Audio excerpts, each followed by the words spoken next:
dia, queridos. Vamos orar? Santo Deus, amorável Pai, como é bom, Senhor, saber que o Senhor está aqui conosco.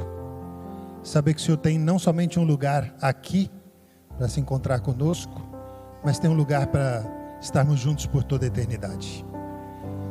Que nenhum de nós venhamos a faltar, mas que todos nós estejamos com os pés nos reinos aqui da terra, mas com os olhos voltados para o reino celestial.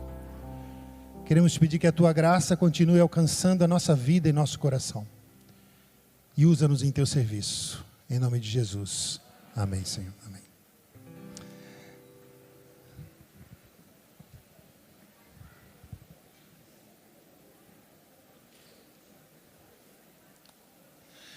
Não sei nem por onde começar. Estou numa felicidade por estar revendo vocês. Eu fico aqui olhando e agora eu tenho um negócio que fica entre meus olhos e vocês, que eu não tinha. Você vê como a velhice chegou, né? Não tenho mais. Agora tem um óculos pendurado aqui na cara que eu não tinha, né? Mas eu estou vendo vocês. Estou feliz de ver vocês. Que bom. Que bom que vocês, depois de 3 anos e meio que eu saí, você permanece no caminho do Senhor. É isso que a gente quer ver cada dia. E é isso que nós temos que sonhar cada dia, de que a nossa fé não estacione e nem regrida, mas que ela cresça cada dia na presença de Deus. Você deve ter percebido que eu estou mais cheinho, né? É assim que tem que falar, pastor, estou mais cheinho, né? Para não dizer que é outra coisa. Eu vou explicar, tem uma explicação para isso. Tem explicação. Quando eu participava do Junta Panela aqui, Alexandre ia na fila na frente de mim e não deixava eu pegar o que eu queria. Aí quando eu chegava já não tinha mais. Agora lá não tem Alexandre. Cadê Alexandre, rapaz? Eu falei que eu ia perturbar você, tá vendo aí? Queridos, pois é, né? Engordei um bocado. Mas tô na luta, viu? Tô na luta para emagrecer. Essa luta eu não sou sozinho, não. Tem mais gente que está comigo por aí, viu? É uma alegria, gente, poder estar com vocês. Tomar um açaí. Eu falei hoje de manhã lá em Vila Praiana, olha bem, que hoje de manhã eu fiz uma coisa que eu já não fazia tem um tempo. Não é tomar banho não, por favor, viu? Porque aí alguém pensou lá assim, por causa do frio, né? O pastor não está nem tomando banho. Não, não. Levantar pela manhã, encher a mão de água e lavar o rosto todo assim, ó. Nesse inverno que está lá, eu faço assim, ó. Molho 2 dedos, passo aqui na parte de baixo, na parte de cima. É assim que eu estou fazendo, viu? Ali onde eu moro, a 70 quilômetros dali mais ou menos, deu agora esses dias, mês passado, 8,9 abaixo de zero. 70 quilômetros da minha casa. Ali em casa não deu isso tudo, né? Ali deu uns 4 graus. Dizem que mais assim, na ponta da cidade, assim, onde começa o mato, deu 0,7. Eu não senti isso, mas diz que deu, lá em Tubarão, né? Falando em Tubarão, a irmã estava falando ali comigo, a Stephanie, né? Eu sou o único pastor de tubarão que existe no mundo. Todo mundo é pastor de ovelha. Eu sou pastor de tubarão, viu? É assim mesmo, a luta é grande. Estou brincando. O pessoal lá é uma bênção, viu? Uma alegria. Não sei se vai ter alguém assistindo, então Deus abençoe vocês aí, tá? Estou por aqui, vou passar 21 dias na Bahia. Essa semana aqui, depois vou lá para o interior ver meus pais. Aproveitar, né? Meus pais não largaram a Bahia, eu larguei, eles não largaram. Estão aqui, eles são de lá, tá? Meu pai é de Criciúma, pertinho de onde eu moro. Minha mãe é gaúcha, mas eles não querem ir embora. Compraram a casinha deles aqui, no interior da Bahia, e vão ficar por aqui. E ainda eles falaram assim, não adianta a gente ir atrás de você. Porque você está em Tubarão hoje, passaram-se 3 anos, você não está mais lá. E aí, vou ficar por aqui, você que venha nos visitar. Alguns já perguntaram, cadê a Andréia? Lucas e Amanda estão por aí, cadê? É para estar. A Amanda está lá atrás, Lucas está ali, pronto. A Andréia não chegou ainda. Não teve as férias, porque alguém tem que trabalhar. Alguém, né? Ela conseguiu tirar 5 dias, porque em maio ela tirou as férias dela. Foi ajudar a irmã dela numa cirurgia, e aí não pôde estar todos os dias aqui com a gente, mas ela vai chegar na quinta de madrugada, então vai estar aqui sexta e sábado. Depois a gente viaja para o interior aí para ver meus pais, tá bom? No domingo ali a gente já vai estar se despedindo de Lauro de Freitas. Mas Deus tem planos, né? A gente, quem sabe outras vezes a gente aparece por aqui para rever vocês, com certeza, que é sempre uma alegria. Queridos, nós estamos iniciando hoje uma maratona, uma jornada, porque você não é súdito desse reino da terra. Você é súdito do reino dos céus, você é súdito do Rei Celestial, os seus planos não podem ficar amarrados nessa terra, seu coração não pode estar preso aqui, sua vida tem que estar aqui, sim, como aquela música diz, né? Com os pés na terra e os olhos no céu. Assim tem que estar a sua vida, porque nós somos herdeiros de outro reino, diferente do reino que você vê aqui. O reino que nós vemos aqui, terremotos, fome, catástrofes e o pior do ser humano: assassinato, sexo livre, estupro, violência, é o pior do ser humano. Esse é o reino da terra. Mas os planos de Deus são gigantes para mim e para você. São tudo de bom e você não pode perder jamais de não somente fazer parte do reino celestial, mas a partir de agora ser o reino de Deus aqui na terra. É isso que nós vamos estudar durante a semana um pouquinho. Nós vamos iniciar hoje falando sobre 2 cidades em choque. É o tema de hoje. Eu não sei em qual cidade você nasceu. Aqui tem várias cidades representadas, né? Mas imagino que você deve ter um pouquinho do sotaque de lá. Sabe, olha que interessante, né? Eu sou catarinense, mas eu cheguei em Santa Catarina com sotaque de onde? Da onde? Daqui, ó. E não saiu ainda não, viu? Mas quando eu vim de lá para cá outra vez, o pessoal daqui já disse: ih, pastor, já mudou. Eu não senti, mas já mudou um pouquinho, já misturou um pouquinho, já não é totalmente baiano esse sotaque. A gente vai se misturando, né? Vai se misturando, vai aprendendo uma palavrinha aqui, um negocinho ali e tal, e é exatamente assim. As cidades da terra costumam ter às vezes alguma palavrinha que identifica a cidade rapidamente. Por exemplo, se eu disser para você assim, ó, a cidade luz, Paris, está vendo aí? O que mais? Eu anotei aqui a cidade das dunas aqui no Nordeste. Natal? Para mim é Natal. Eu acho que é a cidade que mais tem dunas, é Natal, aqui no Nordeste, né? Então tem algumas palavrinhas, por exemplo, se você for lá para o sul, tem a cidade que eles dizem assim, ó, a capital da uva e do vinho, Bento Gonçalves. Você chega lá, você tem assim como se fosse aqueles recipientes de guardar vinho, como é que fala aquele negócio, eu nem sei como é que é. Um barril, exatamente, gigante. E assim tem uma torneirinha embaixo assim, ó, que sai vinho. Eu não sei se é com corante, mas pelo menos você olha assim, pela torneirinha assim, sai um líquido cor de vinho mesmo. Logo na entrada da cidade, né? Então é a capital da uva e do vinho. Quase sempre um monumento, ou uma pessoa famosa, ou uma produção, acaba marcando e qualificando aquela cidade. É assim, a vida da gente é assim. Talvez você nasceu numa cidade e você diga assim o nome da cidade, um apelido para ela e identifica logo, eu já vou saber qual é a cidade, tá? Eu nasci na cidade do porco e virei adventista. Tem nada a ver uma coisa com a outra, né? Chapecó, muita coisa que vem aí da Seara, Perdigão, Chapecó, né? Que vem e vende no supermercado aí carnes embutidas e outras coisas mais. Eu nasci por lá. Queridos, às vezes a cidade se torna conhecida também por características negativas. Por exemplo, se você abrir sua Bíblia, nós não vamos ler porque agora o foco não é esse texto, tá?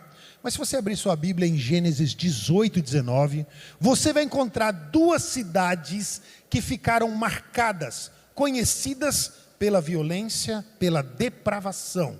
Quais são as 2 cidades que foram destruídas? Sodoma e Gomorra.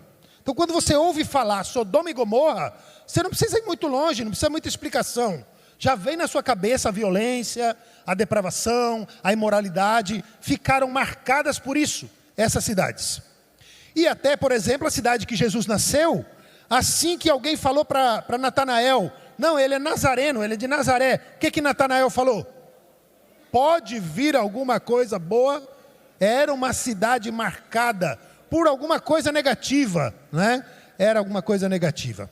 Mas as 2 cidades que eu quero conversar com vocês nessa manhã são 2 cidades que iniciam no Gênesis e fecham no Apocalipse. elas aparecem na Bíblia por completo. Você vai encontrar um choque entre essas duas cidades durante a Bíblia toda.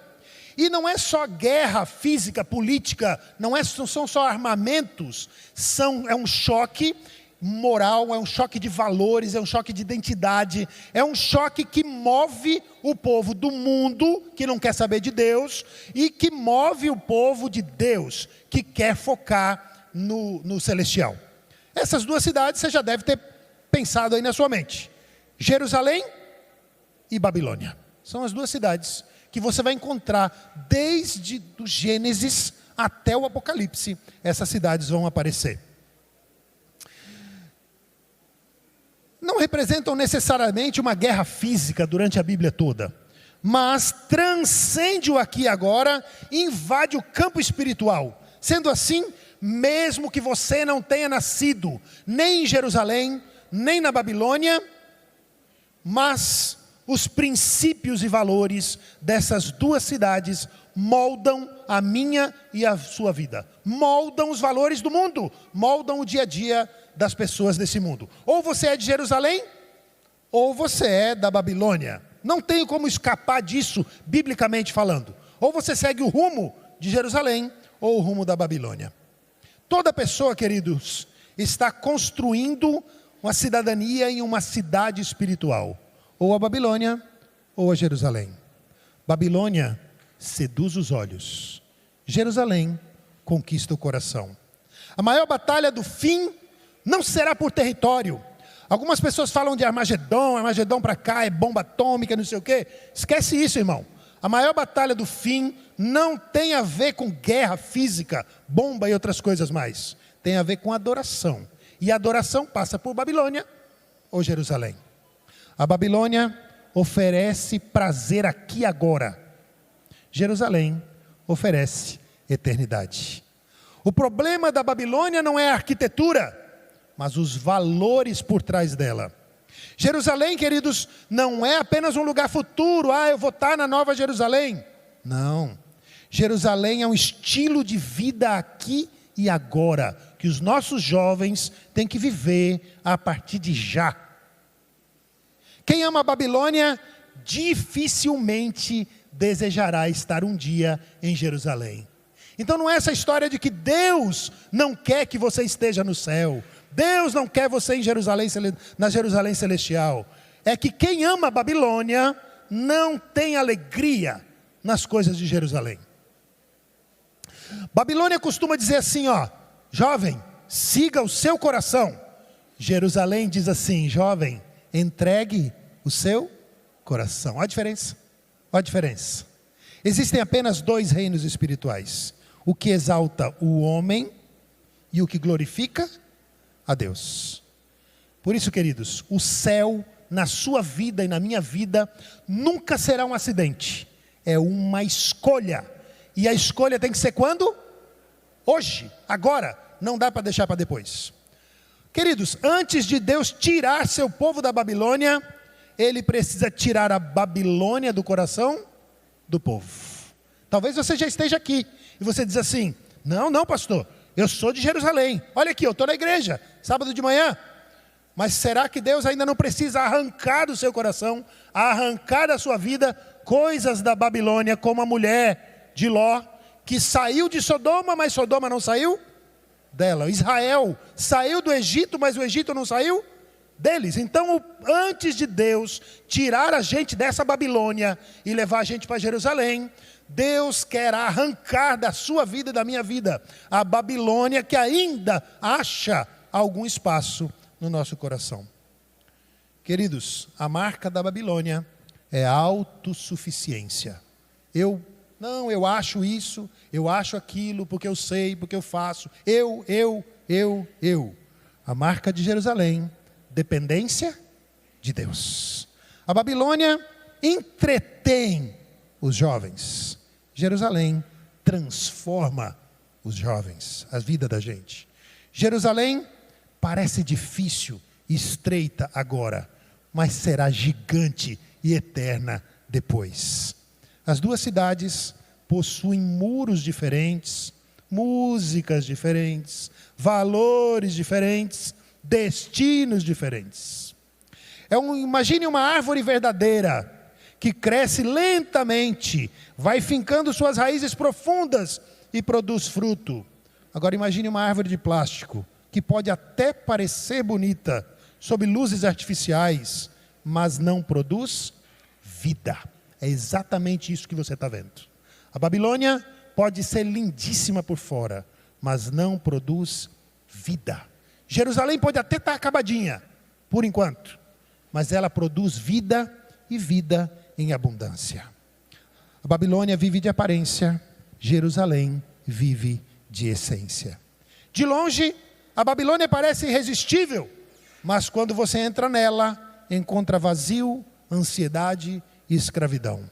Jerusalém, às vezes parece uma vida difícil, vista de fora, mas quem entra de verdade, encontra paz, propósito e vida. Essa é a diferença da escolha que você faz a cada dia na sua vida. Quero convidar você a abrir a sua Bíblia em Gênesis 1. Nós vamos começar por onde começa mesmo a Babilônia. Nós vamos avaliar essas duas cidades. Depois de tudo que eu já fiz de introdução, nós iremos avaliar essas duas cidades agora à luz da Bíblia. Eu falei Gênesis 1? É Gênesis 11, perdão. Se eu falei 1, falei errado. Gênesis 11. Assim como você está, eu acho que eu esqueci de orar, né? Rapaz, eu estou velho, viu? Rapaz. Mas nós vamos orar agora, tá? Com a sua Bíblia aberta, iremos orar, pedir a bênção de Deus sobre o estudo da sua palavra. Querido Deus, obrigado. Porque o Senhor já tem o lugar certo para nós. O Senhor nos direcionou, está nos direcionando para um lugar, desde já, onde o nosso coração estará enraizado, a Jerusalém Celestial. Nós queremos aprender os princípios desse local, vivermos intensamente tudo aquilo que o Senhor sonha para nós, e podermos um dia vivermos por toda a eternidade com o Senhor. Nós iremos estudar a Tua Palavra agora, e queremos te pedir que o Senhor fale conosco, em nome de Jesus. Amém. Você vai encontrar a Babilônia logo após o dilúvio.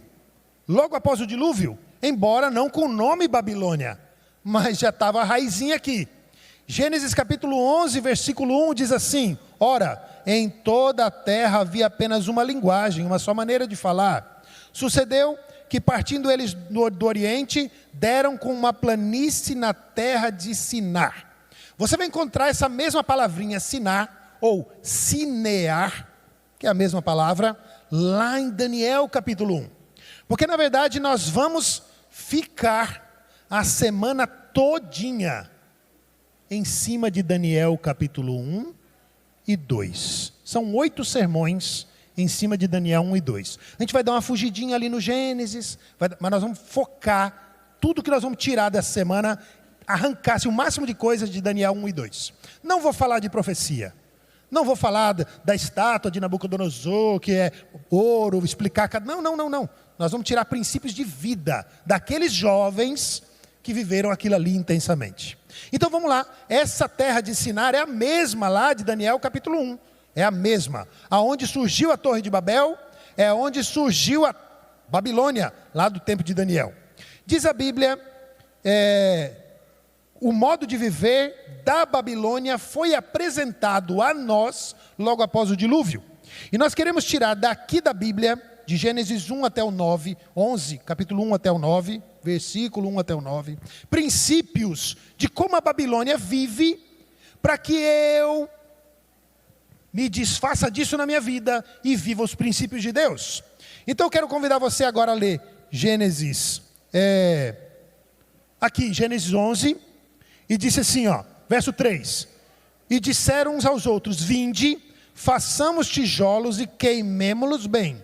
Os tijolos serviram-lhes de pedra e o betume de argamassa, e disseram: vinde, edifiquemos para nós uma cidade e uma torre cujo topo chegue aos céus, e tornemos célebre o nosso nome, para que não sejamos espalhados por toda a terra.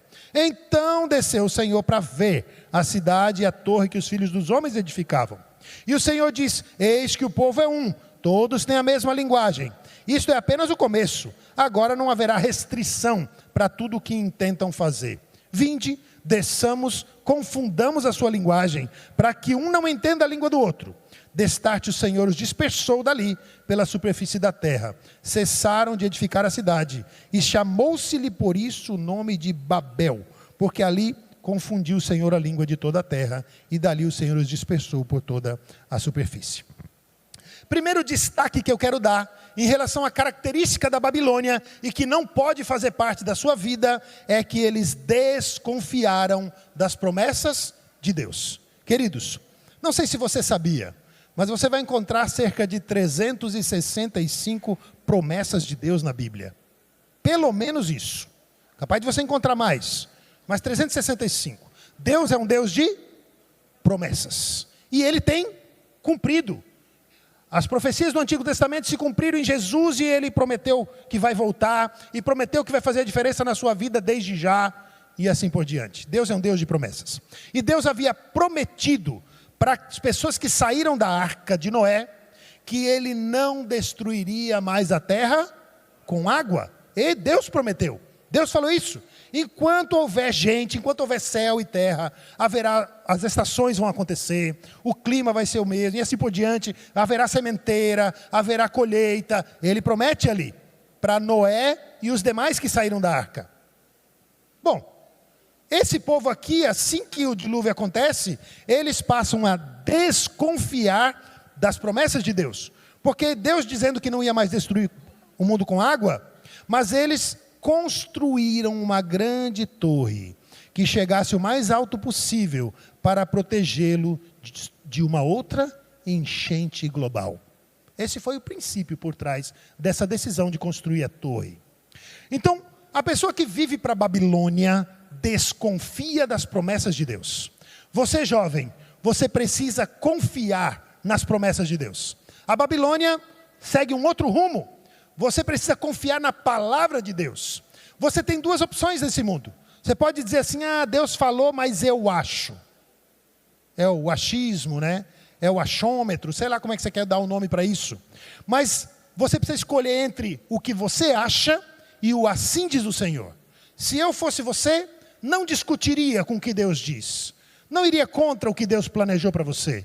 Afinal de contas, quem criou você, quem salvou você, quem fez tudo por você, foi Ele. E Ele jamais vai fazer o pior para você. Muito pelo contrário, Ele está lutando e vai fazer o melhor por ti. Segunda coisa, além de desconfiar das promessas de Deus, a Babilônia trabalha com a salvação pelas obras. Porque ao invés de confiar na salvação de Deus, eles estavam confiando nas suas próprias mãos. Nós vamos resolver o problema.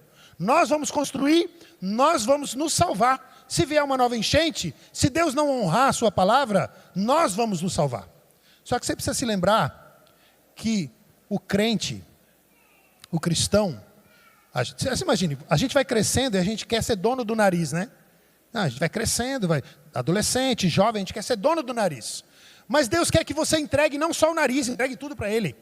Porque o cristão de verdade, ele é dependente de Deus. E a Babilônia queria ser independente. Eu vou me virar, porque se eu não puder confiar nesse Deus, eu vou estar livre, vou estar tranquilo, né? Terceiro ponto aqui da Babilônia: arrogância, orgulho e vaidade. Você vai encontrar isso no verso 4.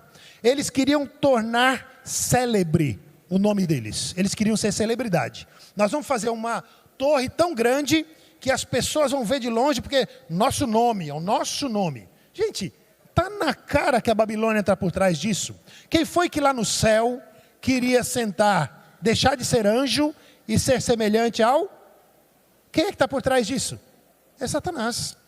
Tornar célebre o seu nome, queria brilhar mais do que Deus, e assim por diante. Babilônia está preocupada com a sua própria glória, enquanto Deus está querendo que você e eu demos glória a Deus. Quer comais, quer bebais, ou façais outra qualquer coisa, fazer tudo para a glória de Deus. Isso é Jerusalém. A Babilônia está puxando glória para si. Por isso que quando chega lá no Novo Testamento, Jesus diz assim: quando você for dar esmola, que a sua mão direita não saiba o que faz a esquerda, e assim por diante, não é isso? E aí Jesus usa uma frase que marcou a minha vida. Eu não entendia quando era criança essa frase, mas diz assim, ó: eles já receberam a recompensa. Se você receber a glória aqui, a sua recompensa já foi aqui. Se você quer a glória aqui, irmão, corra atrás, porque você vai receber a glória aqui, mas vai perder a outra. Você entende? Ou você recebe glória na terra, ou recebe a glória do céu. Não dá para receber as duas. Não dá. Então quem faz as coisas para aparecer aqui, já recebeu a glória aqui. E a Babilônia estava querendo aparecer. Arrogância, orgulho e vaidade. Quarto item da Babilônia: desobediência. Deus havia dito na criação, e é o mandamento que o povo mais gosta de cumprir, tá? Deus diz assim: sede fecundos e enchei a terra. Não foi assim? Esse mandamento ninguém tem problema em cumprir. É impressionante. O povo gosta, viu? E vai enchendo a terra, e vai enchendo a terra. Depois do dilúvio, Deus volta a falar a mesma coisa: enchei a terra. Deus queria que o povo se espalhasse. Era esse o plano de Deus. A aglomeração. Lembra da pandemia? Eu era pastor aqui na pandemia. Aglomeração, me lembro que a gente colou uns papéis assim, ó, para o povo sentar longe, né? Fizemos isso, fizemos aquilo, e bota máscara e não sei o quê. Aquele negócio de pandemia, né? Mas não é esse o maior problema espiritualmente falando. Aglomeração, queridos, quanto mais pessoas apinhadas nas cidades, maior o nível de promiscuidade, violência e corrupção. É assim ou não é? É assim. Então Deus queria que o povo o quê? Se espalhe pela terra, se espalhe. A influência sofrida na educação de um filho criado numa cidade grande hoje é o caos. É difícil criar um filho, educar um filho nos caminhos de Deus numa cidade como Lauro de Freitas, Salvador. Difícil. Dê glória a Deus se você tem um filho que está aqui hoje de manhã buscando a Deus. Por mais que você reclame, que fez isso errado, mas está aqui ainda buscando a Deus, dê glória ao Senhor. Porque a cidade que você está vivendo não é moleza. Essa cidade não é moleza. Confusão, outro princípio da Babilônia. Mistura do certo com o errado. Você vai encontrar Apocalipse 17. Aquela mulher do Apocalipse 17 é a mesma Babilônia. Só tem uma diferença. Tem uma diferença. Lá em Daniel, um pouquinho depois, a Babilônia física, aquela cidade, deixou de existir. Não sei se você sabia, mas ao escavar a Babilônia, eles descobriram muitas coisas. E uma das coisas é que em cada tijolo da Babilônia tinha escrito o nome Nabucodonosor. Tinha escrito o nome dele. Aí um famoso aí, do século 20 e 21, chamado Saddam Hussein, resolveu reconstruir a Babilônia. E em cada tijolo ele estava escrevendo Saddam Hussein. Só que Deus tinha dito lá no passado que a Babilônia nunca mais vai ser lugar para morada de coruja, de raposa, de qualquer outro animal. Mas reconstruir a Babilônia? Queridos, essa Babilônia que aparece no Apocalipse 17 não é a cidade Babilônia, são os princípios da Babilônia que têm dominado o mundo.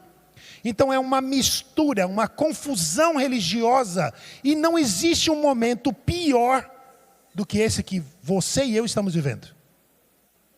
A confusão religiosa que a gente vive hoje, os jovens assistindo qualquer coisa por aí no YouTube e achando que estão se alimentando da palavra. Cuidado com o que você assiste. Nem todo mundo está ali para pregar a palavra de Deus mesmo. Cuidado com o que você está assistindo e se alimentando. Porque a confusão de doutrina, a confusão espiritual que você vai encontrar nas redes sociais, nas mídias, é gigante. Existe alguém misturando a doutrina. Está lá em Apocalipse 17. E a Babilônia está por trás disso. Quinto item. Eles roubaram a casa de Deus. Você vai encontrar isso, Babilônia, em Daniel capítulo 1, versículo 2. Assim que Nabucodonosor sai da Babilônia, sai de Jerusalém, ele arranca os vasos do templo, as coisas do templo, o ouro que pertencia a quem? A casa de quem? A casa de Deus. A Babilônia costuma saquear as coisas de Deus. Queridos, seja fiel a Deus, porque está por trás do princípio da Babilônia saquear as coisas de Deus. Está por trás da história. Babel, desde o começo, queridos, usou seus dons, tempo, saúde, recursos para afrontar a Deus, o doador de tudo, a ponto de se tornar, a Babilônia se tornou o símbolo do próprio Satanás, em Isaías capítulo 14, do 1 ao 23. É um símbolo do próprio Satanás. Como caíste do céu, ó estrela da manhã. Está lá em Isaías 14, falando do rei da Babilônia. Quem que de verdade é o rei da Babilônia? Quem está por trás do rei da Babilônia? Satanás. Os princípios que eu falei até agora são princípios que regem o mundo, são princípios que regem a Babilônia. Mas eu falei para vocês que eu vinha falar de duas cidades. E eu vou agora entrar na outra cidade para a gente ir caminhando para o final. Você não quer ser da Babilônia. Então a primeira coisa que você precisa fazer é entender o que você não pode ter na sua vida. Babilônia não pode ter raiz na sua vida. Mas também você precisa entender o que você precisa fazer. E Jerusalém deixa princípios claros para você viver aquilo que Deus quer. A palavra Jerusalém, primeiro, Jerusalém nem sempre pertenceu a Israel. Houve um tempo que Jerusalém pertencia a Canaã, ali os jebuseus. Mas a palavra Jerusalém tem o finalzinho da palavra que se chama Salém, que significa, tem a mesma raiz de Shalom. É uma cidade de paz. É uma cidade de paz. Enquanto a Babilônia vive da confusão, a Jerusalém vive da paz. Jesus, quando veio a essa terra, ele disse assim: deixo-vos a paz. A minha paz, não a paz que o mundo dá. Não é a paz que a Babilônia vai tentar engambelar você por aí, não. A paz que Deus quer te dar é uma paz que vem do céu, não é ausência de conflito, não é fim de guerra, é uma paz que mesmo em meio à tempestade, mesmo em meio às guerras, você permanece confiante de que as coisas estão nas mãos do príncipe da paz, que é Jesus Cristo. Diferente da Babilônia, queridos, os princípios que regem Jerusalém vêm de Deus. E se você permanecer fiel a esses princípios, você será vitorioso. Primeiro, você terá paz. Ali em Jerusalém, assim que Jerusalém aparece na Bíblia, aparece um personagem junto, chamado Melquisedeque. A palavra Melquisedeque, Melk, na Bíblia é rei. E Tzedok, ou Tzadok, justiça. É rei de justiça. Diferente da Babilônia, na Jerusalém de Deus, reina a justiça. Porque quem é a justiça? A justiça para nós cristãos é uma pessoa. A justiça não é um princípio, não é um valor, não. A justiça para nós cristãos é uma pessoa. O Senhor, justiça nossa, é Jesus Cristo. Por isso que você precisa se revestir de Cristo, para você então ser salvo. Você precisa ter suas vestes, que as nossas vestes são impuras. Vestes na Bíblia é justiça. Você precisa ter as suas vestes lavadas no sangue de quem? Do Cordeiro. O Rei de Justiça. Além disso, Jerusalém foi o primeiro lugar em que foi recebido os dízimos. Abra sua Bíblia. Em Gênesis 14, aí pertinho. Você vê que a gente estava em Gênesis 11, Babilônia. Agora a gente está em Gênesis 14, Jerusalém. Porque Melquisedeque, diz o verso 18, era rei de Salém. E diz a Bíblia,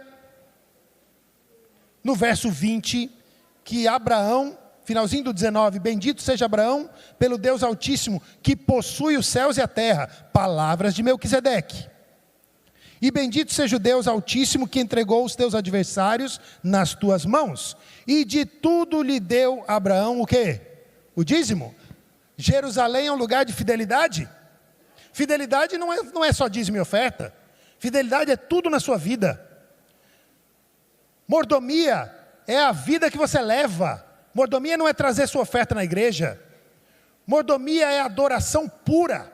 Porque tudo pertence a quem? A Deus. Jerusalém ensina isso. A terra pertence a Deus. Se você tem cabeças de gado, pertence a Deus. Se você tem uma família, pertence a Deus. O seu corpo, esse ar que você respira, o fôlego que está no seu pulmão, que mantém você vivo, pertence a Deus. Quem é você então? Nada. Nós não somos nada. Jerusalém é um lugar de fidelidade, de reconhecer que você só está aqui, respirando, porque existe alguém por trás disso, e esse alguém é o seu Criador, o seu Salvador. Jerusalém é um lugar de obediência e humildade. É uma cidade de sacrifício e salvação. Se eu fosse destrinchar tudo aqui, a gente ia levar muito tempo. Mas isso você vai encontrar nos princípios da Jerusalém. E a cidade santa, Jerusalém celestial, confiante nas promessas do esposo, de que vai voltar para resgatá-la. Você consegue entender? Consegue enxergar o choque entre essas duas cidades? Se você for da Babilônia, não combina com Jerusalém. Se você for de Jerusalém, não tem lógica você estar na Babilônia. Não tem lógica você estar seguindo essas coisas. Queridos, nos dias de Daniel, essas duas cidades entraram em choque físico. Uma guerra, infelizmente, onde aparentemente o inimigo, a Babilônia, saiu vitoriosa. Não sei se você sabia, mas os deuses da época eram regionais. É como se o deus da Babilônia saiu e foi lá em Jerusalém atacar o Deus de Jerusalém e venceu. Era assim que ficava na cabeça deles. Quando a Babilônia invadiu Jerusalém e levou os jovens para lá, era isso que passava na cabeça dos babilônios. Os deuses eram regionais. Quando um povo vencia, o seu Deus era vitorioso. E o que perdia era derrotado juntamente com seus súditos. Mas um sinal em Daniel, abra sua Bíblia em Daniel, um sinal nos dá a dica do que aconteceu. É uma palavrinha que passa desapercebida por muitos de nós. Daniel, capítulo 1, verso 2. Daniel 1, verso 2. Enquanto Nabucodonosor e os deuses da Babilônia achavam que estavam vencendo a batalha, olha o que diz em Daniel 1:2. O Senhor lhe entregou nas mãos a Jeoaquim, que era o rei de Judá, e alguns dos utensílios da casa de Deus. A estes levou-os para a terra de Sinar, para a casa do seu Deus, e os pôs na casa do tesouro do seu Deus. Como é que começa aí a leitura? Quem foi que entregou? O Senhor autorizou, o Senhor entregou. Não foi Nabucodonosor que venceu, irmãos. Deus lhe deu a vitória para cumprir propósitos maiores. E se você vir a semana toda, nós iremos entender esses propósitos de Deus. Sabemos que ao final da guerra, Jerusalém sairá vitoriosa. E todos quantos viveram os seus princípios estarão nela. Enquanto a Babilônia, Apocalipse 18, cairá definitivamente. E todos os que querem fazer parte da Babilônia serão destruídos juntamente com ela. Por isso que Apocalipse 18:4 faz um apelo para mim e para você. Sai dela, povo meu, para que você não seja cúmplice e para que você não participe de suas pragas. Sai da Babilônia, meu filho. Se você está envolvido com coisas da Babilônia, sai dali, sai daí. A Bíblia, queridos, termina com duas cidades. A Babilônia cai, a Jerusalém desce do céu, adornada. Uma é construída pelo orgulho humano, a outra é preparada pelas mãos de Deus. Uma embriaga as nações, a outra cura as nações. E hoje, antes que Cristo volte, Deus ainda faz o mesmo chamado. Porque ninguém pode morar nas duas cidades ao mesmo tempo. Não dá para pertencer às duas. Duas cidades em franca oposição. Uma pautada pelos princípios do inimigo, outra pelos valores de Deus. Todos somos chamados a escolher de qual reino você é súdito. Nós somos súditos. Você é herdeiro de quem mesmo? Toda decisão tomada hoje vai direcionando os seus passos para uma cidade ou para outra cidade. É o destino que você escolhe a partir de hoje. Porque futuro não se espera, futuro se constrói. Cada tijolinho que você põe na sua vida hoje está definindo de que lado você estará no final. Escolhei hoje a quem servis. Josué 24:15. Deus tem planos para você. E os planos, queridos, são de bênção, são de paz, de justiça, de eternidade. Escolha Deus, escolha Jerusalém, e você será feliz para sempre. Que Deus abençoe a todos. Antes de eu terminar, ela vai cantar, né? Eu queria fazer um apelo para os jovens de 12 a 35 anos. Eu vou estar nessa também. Eu quero reunir vocês 5 minutinhos. Eu terminei cedo, tá? 11h35, olha lá, ó. Então você não está com essa fome toda, não. Aqui nesse cantinho aqui, ó, reuni vocês aqui.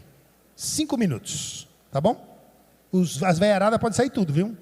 Pessoal aí, Marivaldo, sem cabelo, esse pessoal pode sair tudo. Tá bom? Que Deus te use. Se você sentir no seu coração o desejo de arrancar da sua vida o que é da Babilônia e viver para Jerusalém de Deus, você pode ficar em pé enquanto a nossa irmã canta.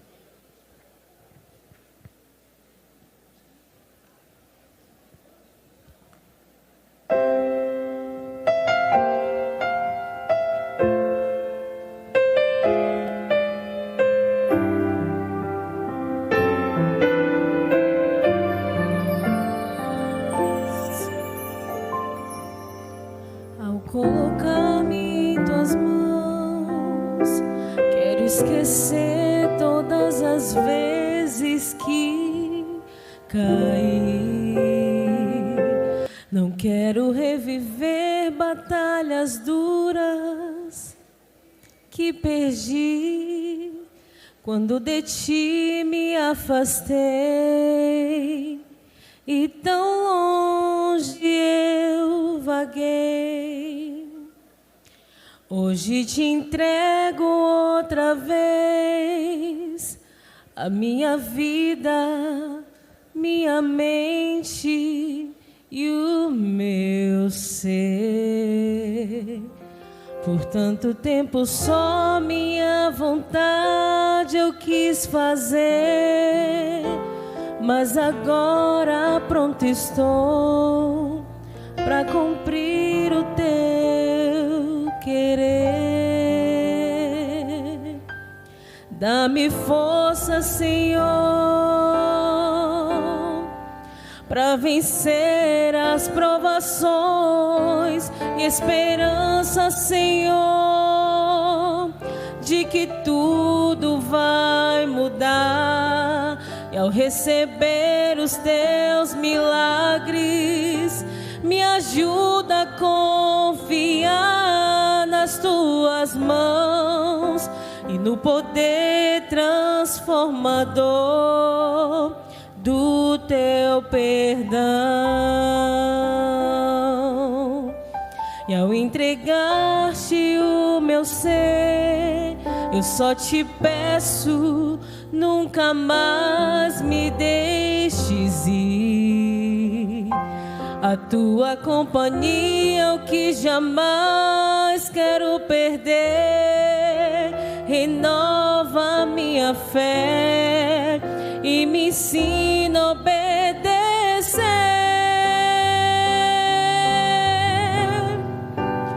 Dá-me força, Senhor, para vencer as provações, e esperança, Senhor, de que tudo vai mudar.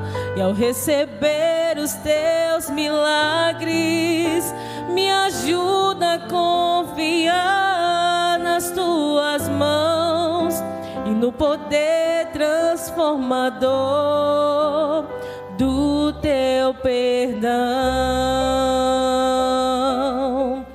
Se não fosse a tua graça, não sei onde estaria.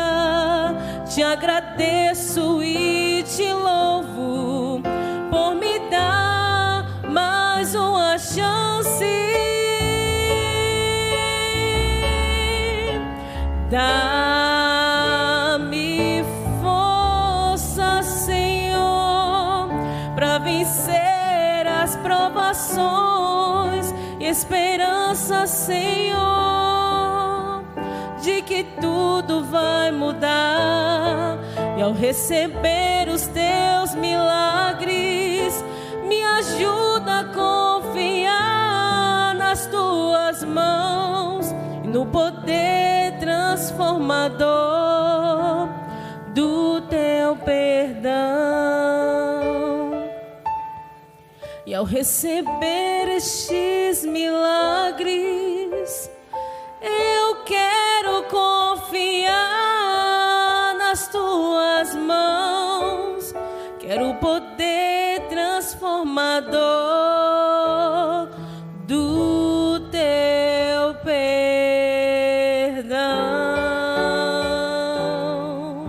Amém? Glória a Deus, que maravilha. Que Deus faça um milagre na sua vida. Que você seja o milagre de Deus. Querido Pai, obrigado, porque o teu povo está reunido para louvar o teu nome e para dizer para o Senhor que a Babilônia não tem nada a ver conosco, que nós somos de ti, somos do céu, somos da Jerusalém celestial. Transforme o nosso coração, o nosso ser, e que o teu Espírito seja o único a ocupar a nossa mente e coração. Nós queremos sair da tua casa, mas não iremos sair da tua presença. Então nos acompanhe, Senhor, em todas as nossas lutas, atividades. E que o Senhor nos traga durante essa semana para ouvirmos a tua voz, a mensagem que o Senhor tem para nós. Em nome de Jesus. Amém, Senhor.